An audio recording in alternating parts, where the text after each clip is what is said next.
Hey, this is George with Dallas Bath and Glass, and I'm with Miss Kelly. Go Broncos, they had a good weekend. They did? Yep. And we are putting in a 90-degree shower glass enclosure. I was asked to come over, and Miss Kelly has decided to do this project herself. So I'm going to turn this around and point out some stuff here real quick. And down here at the bottom, we're going to hinge a door on this side here. Get it, there we go. And she has hardy backer behind this spread rock granite stone coating. I'm going to pick this up. And this is what's on the walls. Now, I've only seen this about one time. So this is quite a project, and I'm kind of proud of Miss Kelly. So that's why I wanted to bring this into picture.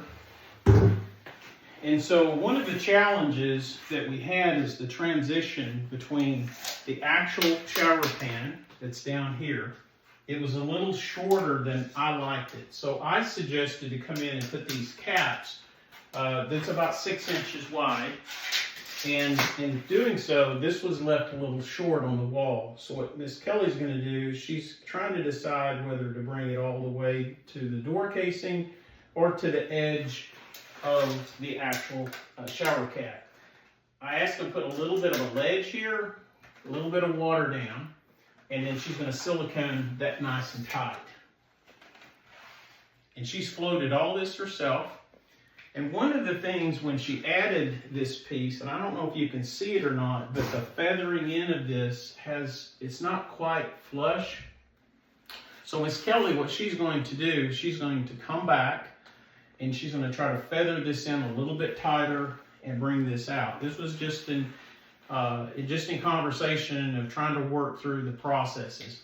I've never done it. I've seen it happen after remodeling thousands of showers, installing shower glass, thousands. I've seen about everything, and this one kind of puzzled me. And so I've kind of stepped in and tried to make some suggestions, and Miss Kelly has welcomed the suggestion. So together we're going to make this a great shower. We're going to do about a 28-inch door here, and then we're going to do a panel, and we're going to try to center this. This is 6 inches, so we're going to try to go 3 inches from here to here and do the same thing on this side. So I have one big panel here, one small panel here to 28 inches, and we're going to take the height to about 80 inches tall right now. That's what our plan is, which is about right here. And shower will be coming out over there, and it will be a rain head, right? Mm-hmm. Rain head. So with that being said, she's going to take a couple of more week or so, and she's going to try to feather this in a little bit more, and then we will come back one more time, measure, and we'll do a follow-up video. And yeah. Hey, great. Look forward to it. See you in the next video. GeorgeDallasBathandGlass.com. Give us a call. Bye.